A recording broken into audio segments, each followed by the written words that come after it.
everyone, and welcome yet again to Dwellers in the Light. Dark. Hey! So just wind him up on the back there. Right, we're here for a very, very special review of potentially an amazing tournament that's coming up when? June. I don't know. It's not in my rules. This might reach my outtake part. But the first thing is June the 10th. oh, June the 10th. And And who's actually running this event? Well, I think it's supposed to be me and Ed Ball. You can tell how this interview is going well. Okay, so listen. I'm just not very good with dates.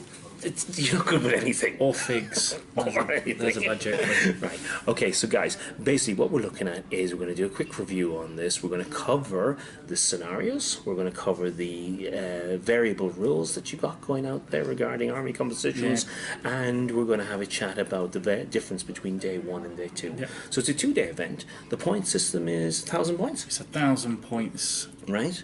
Yes. We've got, now from my recollection, we've got you have to have one army for 1,000 points, but that army has to be able to be broken up semi-evenly. 400 points, 600 points, 500, 500, yeah, no, whatever. The kind of largest any one force could be is 600 points, and the smallest is 400. And if you have, we'll say, a force of, we'll say 500, 500, if your first 500 point force, which will have your general in, your second 500 point force cannot have any similar faction attachments. So, for example, if you've got Wood Owls as one of your forces, your other force will need to be from somewhere else. But obviously obeying the good and evil rules. So can we translate that for an evil player? If I took Mordor in my first force, I wouldn't be able to take Mordor troops in the second one. But I could take Maria, Angmar and Easterlings in my second one. Yeah. Okay, that's cool. Okay, so tell us about day 1 scenarios. Okay, so because you've modified a few of these. Just to break it down, day 1 there will be 4 games, and you will use only one of your forces, which will be chosen randomly. So either you use the part with the general or the other part. And the 4 missions, we've done it as a sort of, there's a pool of missions and you'll roll for it. And if I can scroll down far enough on my thing, he doesn't even know his own rules back. Well, You've got everything. Lords of Battle. So it's Lords of Battle, but it's modified. Right. Would I like to explain as I go along? Yeah, please do, because it's important. Basically, I personally like the modifications. The modification is, I mean, some of the points have changed, but it's rather than getting a point for every kill, you get points for having more kills, or double the amount, or triple the amount, and the points increase the more ahead of them you get. Right. So it stops the problem of I played Hobbits against Hobbits and you played against all hero, therefore my VPs are better than yours. Of course, yeah. But it ultimately means there's only 16 points available for the mission. So for Lords of Battle, the maximum amount of VPs is 16? Yeah, 16. Okay. So all of day 1 will be 16 points. So does that mean that people going into day 2 on top table will be on very similar VPs per se? Potentially, yes. Excellent. But it means that nobody at the end of the tournament should have lost out of a podium or otherwise because of who they played in terms of army, rather than who they played because of the guy being a good player. I see. If you play against Tanya's Dwarves in round 1 and it's Lords of Battle, you're not going to get many points. Whereas if you play against, I don't know, Ryan Ratchford's Goblin Town, if he's using the Scribe, there's an infinite amount of points that you could have got. And just by luck, you end up with more points. Excellent. So there's also Reconnoiter with the same rules, again, more than, double and triple being the scalers, and again 16 points available. I really like this idea of the modified aspects relating to VPs, not necessarily relating to changing the rules of the actual scenarios. No, we just hope that by doing this, the Scottish do it as well. It's quite popular to do these modifications, but it just stops an exclusion of a certain type of army build. Right. You don't want to bring too many models to lose at Reconnoiter to Lords of Battle, or too few for Reconnoiter, whatever.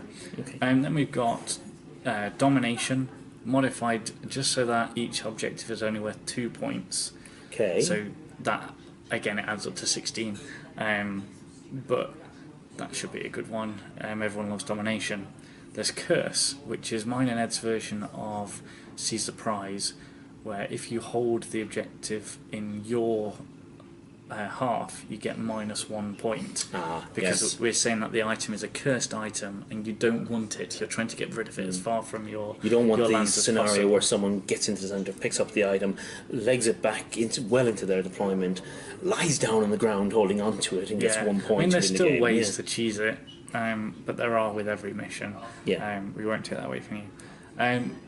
Okay, and we've got Take and Hold, and again, it's got the modification of how many models are in the middle. If you've got more, you score some points. If you have double your opponents, you get more, and so on.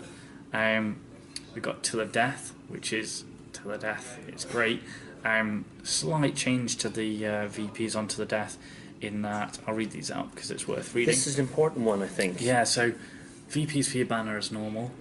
Then breaking the enemy but not being broken gets you 4. Okay. Sorry, that's being broken. Breaking but not broken is 6 instead. Wow. Wounding the enemy general is 2 points, Right. and killing the enemy general instead scores you 8 points. So going for the enemy general is going to be... There's no stipulation on how you kill him, so you can kill him Nope. in any manner. Legolas can, Of course, a couple of pot yes, shots, etc. If they're a foul beast, you could banish them. Right. If it was some thing of like throwing somebody off a cliff, then as Wow, long as they excellent. die, there's 8 points on the card. Brilliant. And then High Ground, with again the same caps in terms of you get the right number of points, double it, triple it. Again, High Ground's a fantastic mission, underplayed because so often somebody will just bring a horde army, Yeah. they'll play defensively and they've scored themselves 40 points and they beat you 40-30. The high ground can be very one-sided, where an all-hero army has to work extremely difficult and hard to get those points, where the defensive horde army just needs to try and spread themselves out a I bit remember playing a more. doubles game where I had high elves with heroes allied to, I think, Gondor against a Mordor horde, and our only hope was that our opponent didn't break until the certain point in the game and then all run away, and they didn't, so we lost, and I think we lost something like 21-20. Ouch. But they had more than double the number of guys on the board than we did, so yeah, we try and avoid those situations. Then day 2, you get to use your whole army. Oh, full 1,000 points on Full the table. 1,000 points. What size are the tables at the moment? Sorry, 6x4. 6x4? Yeah. Okay, and what time frame do we have for each game? So day 1 and day 2 are slightly different. Day 1, if I remember rightly, was an hour and a half. Okay. So I mean that should be enough for 500-600 point games. Yeah. And day 2 we're giving you longer. Oh, have I just read the wrong one out? Probably. Hour and 45. Sorry, for day 1. Okay. And then 2.5 hours for day 2. 2.5 hours for 1,000 points. But on day as well? 2 there are only 3 games. And Dave mentioned the tournament point system is slightly different. Day 1 points, a victory is worth 3 points. Right. Day 2 they're worth 4. So there's a step up there. The 1,000 point games being worth more, hopefully will allow people who have been successful on day 2 to get some value for their for their wins. My quick look through the rules pack, I saw that day 1 is predominantly no modified, straight from the book, the big blue book. But day 2, the scenarios tend to be more your and Ed's Okay, so interpretations and inventions. I on suppose. day 2, there's 4 possible missions that could be drawn: To the Death as written, and Domination as written. But then we've got Game of Thrones, one of mine and Ed's adaptations of a old scenario, and Clash of the Vanguard, one of our little inventions. So those of you who came last year will be familiar with the two. We have tidied them up a little bit, made the wording a bit better, Right. because there were some issues with deployment. But basically, Game of Thrones is about destroying your opponent's leader, and effectively playing a bloody and disgusting game, which is what we all like to see, with set up like that. Being a bit different, your heroes starting nearer the middle, and clubbing it out, and hopefully having some death and destruction. What's the game all about? And then Clash of the Vanguard being a very popular one from last year, because in this mission, half of your army will start, well, roughly half your army will start in the middle, fighting your opponent. The other half will come on as part of the setup. But as you're fighting, what you've got to bear in mind is most of the VPs that you can score are from having banners. Right. So if I at the end of the game have one banner and you have 0, I score 4 VPs. If I have 2 or more banners and you have none, I'm scoring 5. The VP for banner, does that actually have to be a banner, or it can be a model that equates to a It banner? must be an actual banner. So unfortunately, the Dark Marshal and Imrahil won't be counting there. And no blue tacking either. But your banner bearers count as having elven cloaks, and there's some other rules going on. I'm not going to read all the special rules out. It's all there on the... Last year, did you not allow a free banner? We did. We decided we weren't going to do that this year because Okay. we want to see another kind of army coming out. But some armies have no banners. Yes. Okay. So I hope that's a big decision, because in the final game, if you're on table 1 and you haven't brought a banner, we're not restricted. I guess the big thing is how many evil forces, for example, don't contain a banner. It's not many, because most have orcs in who have banners. Yeah. So if one of your factions that you're taking, because you're going to have to take at least 2 factions, one of them is going to have a banner. For instance, if you pick Shire, you're going to have a second faction. Yeah, you might take Shire, and then you might take Arnor to get your Rangers of the North and stuff. So then you might just chuck in a warrior with a banner. Of course, yeah. Which isn't a bad idea. No, it allows people, well, it forces people, in a sense, to think through lists properly. Am I going to go into that last game at top table without a banner? Can I risk it? What else are the VPs for that scenario? Right, the VPs are... Slaying the enemy general is 3. Okay. 1 if your general also dies, that goes down to 1. Okay. Breaking your opponent scores 3, but if you're broken, that goes down to 1. So potentially 6 so far, yeah. Yeah, and then it's on the banner. Now, is there anything for Boaty not having banners? If you both have an equal numbers of banners, you get 2 VPs. So if you both have 0 banners, you get 2 VPs. Yeah. So really, I suppose in this game, it's a case of more banners is better. Well, if I put it like this, if I take a banner and you happen to not take a banner, I've got to kill you. You have to come at me. I've got to come at you. And especially, I guess, people who are playing things like Rivendell Knights, that's great for them, because they can skirt around the edges. They can try and avoid really getting it drawn into anything, win their game by doing some, like, breaking you, and they've now broken you 3 points. They've also got a banner, 6 points. Right.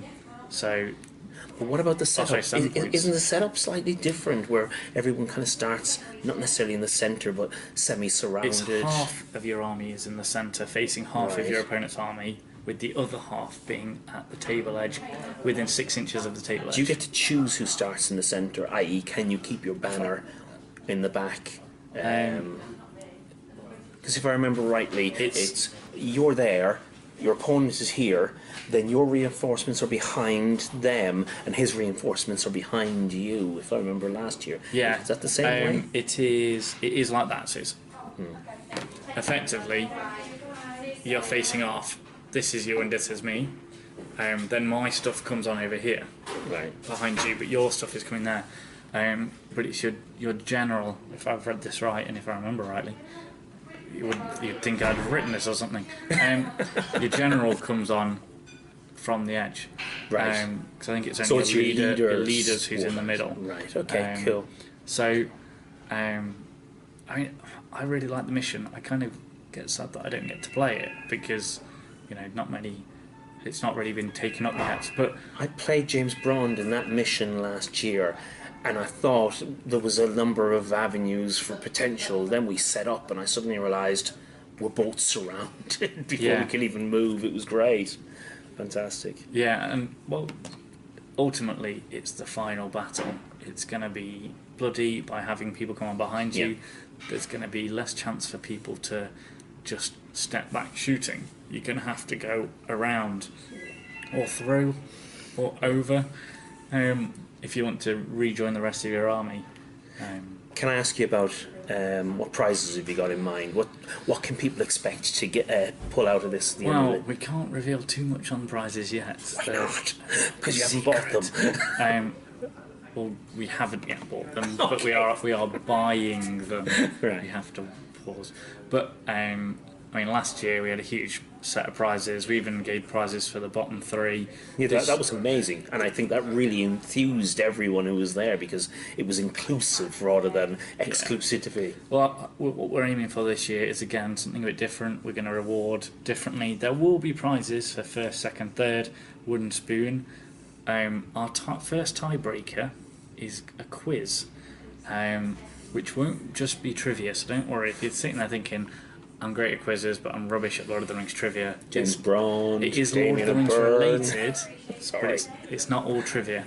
The person who scores the highest there will get a prize. So if you all get the same, then I don't know. You can just not have a prize, and I'll have a prize.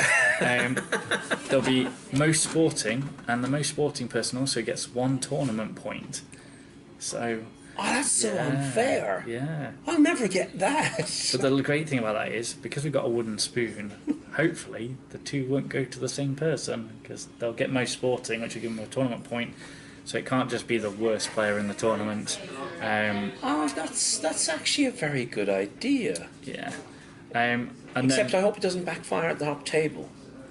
Oh no, that'd be great. No, that would be a horrible thing. You win and then suddenly lose by 1 VP. If our event is won by somebody because of a most sporting has made the difference, there'll be riots on the street of or Sutton. people can stop behaving like idiots. No, we have a great standard of players on the top table. You're not calling me an idiot. You're not going to be on top table. Check him out. Last time you'll see him breeding. Anyway.